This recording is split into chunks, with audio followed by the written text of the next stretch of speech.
everyone, happy whatever day this comes out on. I'm doing one video every single day for the entire week, going on about like all of the different book releases that are coming out this year. And today's the 4th day of that. I don't know what day this is coming out. It's one of the days this week. But today I'm going over all of the books that are coming out in April. And honestly, there's not that many. I only have 8 for us today, simply because as you get further into the year, there are less books that are coming out. Like, who knows what books are coming out in April? It's literally only January. But people have been working on these books for a really long time. There's a couple that I'm really excited about, and I want to share them with you. So hopefully we won't talk as much this time, because March is, oh, that's a long video. If you put up with that video, good on you. But hopefully this one isn't as long, because I just need to learn to talk less. But I'm going to start off really strong. Got our computer here to help us out. And I'm on Goodreads looking at the different books, and the first one that I want to talk about is The Meeting Point by Olivia Lara. And I gotta be honest, this one comes out April 1st, and I gotta be honest that I kind of cheated with this one, because it was published September 2nd, 2021, but it was only published on Kindle. So like, it was only published on Kindle. It was only published like as an ebook.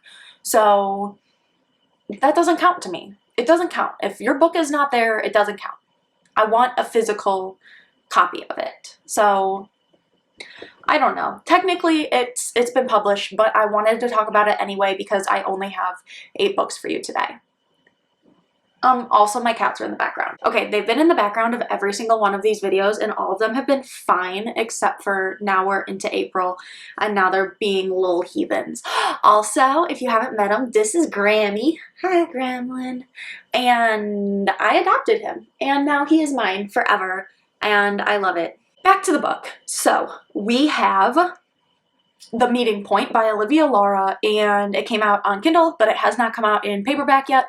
So just a little bit about this. This is like, I think it's technically romance, but like some people call it chick lit instead, because it's not like exactly romance. I don't really know. But it starts off by the main character finding out that her boyfriend has been cheating on her. So there's that, which I don't like the cheating trope, but it doesn't sound like it's going to be in the entire book. It sounds like it's a focus at the beginning of the book, and I'm okay with that, I think. We're going to find out, because I'm going to read this book. And so then I guess she's not with her boyfriend anymore, and it ends up turning into like a strangers to lovers thing with somebody else. It's about like self-discovery, and it's a slow start. It's more of like a slower paced book. So if that's something that you're into, but I don't know. I don't know how exactly I'm feeling, but it's a slow start book. It starts with a cheating trope, and then it goes like to strangers to lovers. So it's probably not my favorite, but I had to start with it because it comes out April 1st. So 1st of the month, that is what I'm starting with. But now, on to something better. Well, I feel so bad saying that. I'm not on to something better. I think that the next option is going to be one that I am more interested in. So okay, on to the next book, which I'm so excited for. This is The Wedding Crasher by Mia Sosa. First off, the cover is pink like my hair, and that makes me really happy. And also, Mia Sosa is the author of The Worst Best Man, and I love that novel. I owned it on Kindle first, and I liked it so much on Kindle that I had to go and buy it in a paperback copy, because I'm obnoxious and all of the books that I really love have to be in paperback, so I can reread them a million times and highlight things and annotate. I don't annotate a lot, but when it's my favorite book, I'll like highlight things and just do like little things here and there, but I'm not like a dedicated annotator. Anyway, back to what I wanted to talk about. So The Wedding Crasher, it's like a fake relationship. It's a strangers to lovers type of thing, dual point of view. It has a one bed trope. There's 2 people, but there's only 1 bed. What will they do? The tension that just comes with that, it gets gets to me. It gets to me. It is like a comedy, so super fun. I love that. And it is coming out on April 5th. I'm excited. I love me a Sosa so much. Did you catch what I did there? I think I'm really funny, but like it's okay if you don't. So this one comes out April 5th. The Wedding Crasher by Mia Sosa. Check it out. Okay, next up we have Love from Scratch by Kaitlyn Hill. And again, cover's very pretty. It is a YA read. It's a young adult enemies to lovers, which... enemies to lovers. It's also got like a lot of feminism in there, so like there's a lot of like underlying plot that goes along with that. So I don't know if that's like a warning or like something to read, but there's definitely like issues with women. Not issues with women, but like, I feel like you know what I mean. Feminism is like going to be a big part of this plot in addition to the romance. So I'm excited about that. It's a cooking show. It's like, well, it's a book, but the book is based on a cooking show, and so it gives me Great British Bake Off vibes. Like, if you've ever seen that, I really hope that it's as funny as the Great British Bake Off, because like if you've seen it, like, tell me about your meal. Started, I had a breakdown, bon appetit. Like, I can't. I love the British Bake Off, the Great British Bake Off, and like, if this is anything like the Great British Bake Off, which the cover is giving me Great British Bake Off vibes, say that 10 times fast. Great British Bake Off, Great British Bake Off. It's giving me Great British Bake Off vibes. So if you are into the Great British Bake Off, read this book. I'm going to read it. It looks really cute. I'm excited. And it comes out on April 5th. So get your hands on it. Next up, I'm in like a silly, goofy mood today, and I really like it because it's just like, yay, happy little bubbly personality, but also I'm just like in the goofiest mood. So that's that. But next up we have She Gets the Girl, and it's sapphic. It's queer. I love it so much. The cover is really pretty. I have the need to comment about every single one of these covers, and I think there's multiple reasons why I'm commenting on this one. First off, roller skating. My friend Mackenzie, she roller skates, and I really want to, but like there's so many cracks in the sidewalk, and I just don't want to fall, and I don't know where I would roller skate, but like roller skating just looks really cute, and the cover has roller skates on it. I don't know if it has anything to do with the plot, but the cover's cute. Also, it's yellow, and yellow is my favorite color, and also there's flowers, and I was like really thinking about getting a flower tattoo because I think flowers are really cool, but I also don't just want to get like some random flower tattoo. Like, I want it to like mean something, but I've like been thinking about that for a really long time. None of those comments have anything to do with this book. This is called She Gets the Girl by Rachael Lippincott and Alyson Derrick, and Rachael Lippincott wrote 5 Feet Apart, so that is a book. That is also a movie. It's so good. I don't think I actually read the book. Sorry, Rachael. That's so sad. But I didn't read the book, but I did watch the movie. The movie's really good. I liked the movie. That's awesome. And Rachael and Alyson are actually wives, so like, this is what I aspire to be in my future. Like, I just want to live with my wife in like a cozy little cottage and like write some queer sapphic book together where the characters are going to fall in love, obviously. Well, that's probably the end. They probably fall in love in the end, but like, I really don't know because I haven't read the book, but I want to read it so bad. Like, out of all of the books that I'm excited for 2021, for 2022, this is the one. This is the one that I'm excited for, and it's this. I'm so excited. But anyway, it is enemies to lovers. It's a dual point of view. They're college freshmen. It's cute. It's so cute. It comes out on April 5th, and I can't wait. I can't wait. I've been thinking about this for a really long time. Like, I sit here and think about it some days because I'm so excited, and I can't stop thinking about this. I want this so bad. Okay, so we are now halfway through. We have done 4 books. We have 4 books left. So if you're still here, thank you for sticking around. We've got 4 more. Let's go.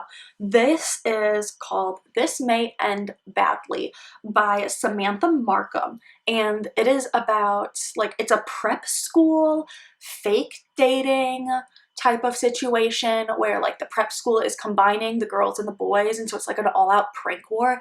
And it feels very, like, childish to me. If I'm being really real, it feels very childish, but not in a bad way. It feels really childish as in, like, I'm gonna read it and then I'm gonna be like, oh, that would have been so cool to do as a kid.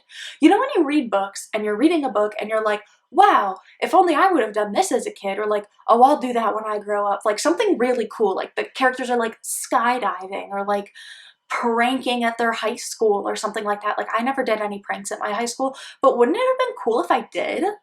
Like, what if I was in high school now? Would I have done pranks in high school? Probably not. I'm like too good of a kid to do that. I'm like your typical good girl. But anyway, I just think it's fun to like read books and like feel like they're very childish, but like in like a really good way, like the child that you wish you would have been, but you know you never would have been. Like, I never would have been somebody who like did pranks or like was like a bad kid or anything, but I think that it would be cool if I was. I wouldn't have, even going back in time, I still wouldn't do that. But I think it would be cool if I did. Anyway, feels very young, but in a good way. And it's got a prank war, it's fake dating, it is young adult, so like it feels young for a reason.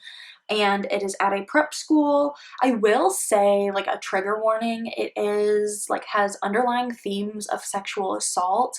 And so like there's like the main plot of fake dating and stuff, but then there's like a subplot of like sexual assault and stuff. And I don't know if it's handled correctly or not.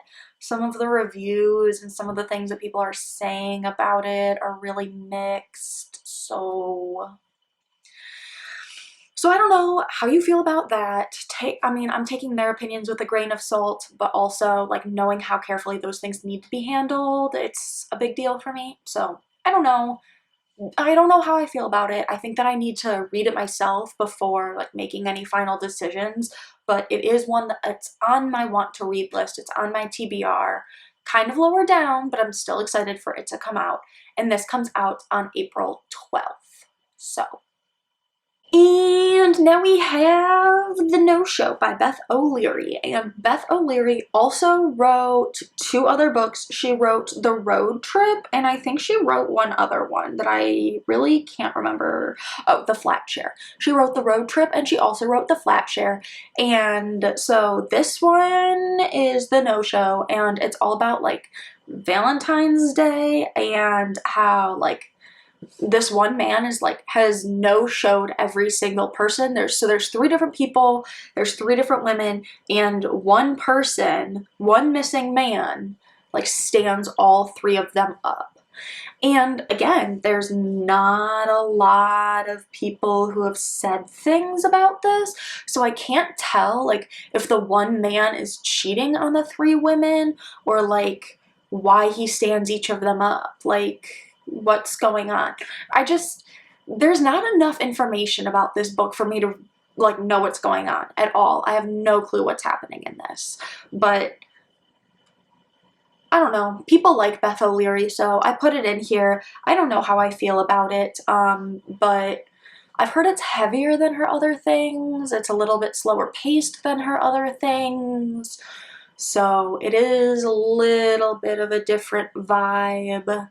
But that could be a good thing or it could be a bad thing. It do be what it do be. And guess what? This next book is not romance or fantasy, because those are like the 2 things that I always read. I always read romance, I always read fantasy, so like every single other book that I'm recommending is romance books because like that's my vibe. This is called Queen of the Tiles, and it's by Hanna Alkaf, and it is a mystery thriller book. Ooh. It is a young adult book. It's got some Muslim representation, which like makes me so happy. There's a Muslim main character and she wears a hijab, so you can see that in the cover. And first off, like, power stance. She looks so good. Like, she looks like she could take on the world. And like, that's the type of representation I'm looking for. Like, I'm not looking for like some side character who's like not important to the story and they're like, oh, that person is like Muslim or queer or disabled or whatever. Like, no, I am looking for main character energy. I am looking for positive representation. I'm looking for powerful, fierce women. And like, the cover just tells me like, she powerful, she fierce, she's a lot. And like, in like the very best way, this is good. This is good. This is what I want to read. Muslim representation, and it's about Scrabble too. And I grew up doing a lot of board games, and we used to have like every single weekend my family and I would play board games, and I never really played Scrabble. We played Bananagrams instead, which is basically the same thing but like the kid version. But like, games are just really fun for me. I still love family games. I like play family games with other people's families, like family game nights. I will invite myself over to your house to play a game, but it reminds me of my childhood, but like not exactly, just like that little like Scrabble part like reminds me of like growing up and playing Bananagrams and all of that. But I'm really, really excited about this for a lot of reasons. It's out of my comfort zone with the genre. It's got representation. It's got Scrabble, which is like my childhood, and it's young adult, which means that I know that it is at my level and I will be able to read it. I just like went off on a really long tangent. Also, people tell me I talk really fast. I probably do. I don't know if anybody's understanding anything that I say because I just talk really quickly. But that's that. We have one more book. This last one is called Cover Story by Liz Bowery. And it's gay. That's it. That's the book. It's gay. So it is gay. It is about politics, which like, I'm not a political person is the thing. Like, that's a lie.